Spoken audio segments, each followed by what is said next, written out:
Hello, ഇത് ഏത് ബീച്ചാണെന്ന് നിങ്ങൾക്കറിയാമോ?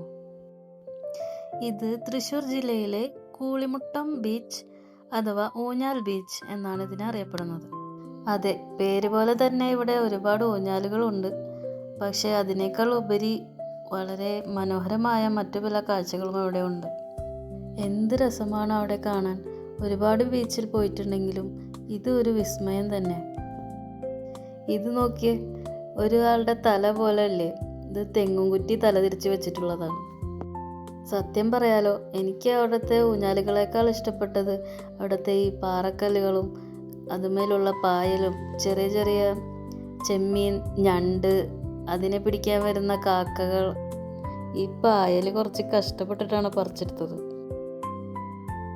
ലാലേട്ടൻ്റെ ഡയലോഗ് പോലെ അവളുടെ ചിത്രം എൻ്റെ ക്യാമറയിലല്ല, എൻ്റെ ഹൃദയത്തിലാണ് പതിഞ്ഞത് എന്ന് പറഞ്ഞതുപോലെ അവിടുത്തെ കാഴ്ചകൾ എൻ്റെ ഹൃദയത്തിലെ ക്യാൻവാസിലാണ് പതിഞ്ഞത്.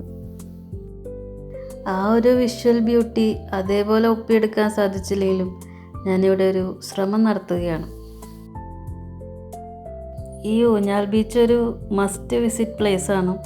പോകാൻ പറ്റുന്നവരൊക്കെ പോയി കാണും. നല്ല നല്ല ഫോട്ടോസും ഒക്കെ കിട്ടും. പക്ഷെ ഫോട്ടോ എടുക്കുമ്പോൾ പാറകളുടെ അടുത്ത് പോകുമ്പോൾ നല്ലോണം സൂക്ഷിക്കണം. അവിടെ ഞണ്ടുകൾ ഒളിച്ചിരിക്കുന്നുണ്ട്. ഞങ്ങൾ ഫോട്ടോ എടുത്തതിന് ശേഷമാണ് ഞണ്ടിനൊക്കെ കണ്ടത്.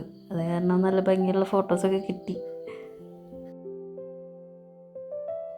അവിടെ ഉണ്ടായിരുന്ന കുറച്ച് ആൾക്കാരാണ് എന്നെ വീൽ ചെയർ ആ പൂഴിയിൽ ഉന്താനൊക്കെ ഹെൽപ്പ് ചെയ്തത്. അപ്പോൾ അവരോട് സംസാരിച്ചപ്പോൾ പറഞ്ഞത് അവിടുത്തെ പരിസരവാസികൾ തന്നെയാണ് ഈ ഊഞ്ഞാൽ സെറ്റ് ചെയ്തതും. അവരുടെ ഒരു ഐഡിയ ആയിരുന്നു ഇങ്ങനെ ഊഞ്ഞാലുകൾ ഇടാനും കല്ലുകളൊക്കെ കൊണ്ടിട്ടതൊക്കെ അറേഞ്ച് ചെയ്തതൊക്കെ അവരാണ്. അതിനുശേഷം അവിടെ ചെറിയ ചെറിയ തട്ടുകടകളും ചെറിയ ചെറിയ കടകളൊക്കെ വന്നു തുടങ്ങി. അങ്ങനെയാണ് ഇതിപ്പോൾ ഒരു അടിപൊളി ബീച്ചായി മാറിയത്. ഇപ്പോഴും അത് അവിടെ ഒരു ഇമ്പ്രൂവ്മെൻറ്റ്സ് വന്നുകൊണ്ടിരിക്കുകയാണ്. ഇപ്പോൾ പല കളറിലുള്ള ഊഞ്ഞാലുകളൊക്കെ അവിടെ ഉണ്ട്. ഇനിയും അവിടെ പോകാൻ ചാൻസ് കിട്ടിയാൽ പോകണമെന്നാണ് എൻ്റെ ആഗ്രഹം. ഞാൻ ആദ്യമായിട്ടാണ് ഈ സൈസിലുള്ള ക്യാൻവാസിൽ പെയിൻറ് ചെയ്യണത്. ഇത് 20 ഇഞ്ച് സ്ക്വയർ ക്യാൻവാസാണ്. ആദ്യമായിട്ടാണ് എത്ര വലുതിൽ ചെയ്യണത്. ഫൈനൽ ലുക്ക് എങ്ങനെ ഉണ്ടെന്ന് നിങ്ങളുടെ അഭിപ്രായം കമൻ്റായിട്ട് അറിയിക്കണേ. ഇഷ്ടപ്പെട്ടാൽ ലൈക്ക് ചെയ്യുക, ഷെയർ ചെയ്യുക.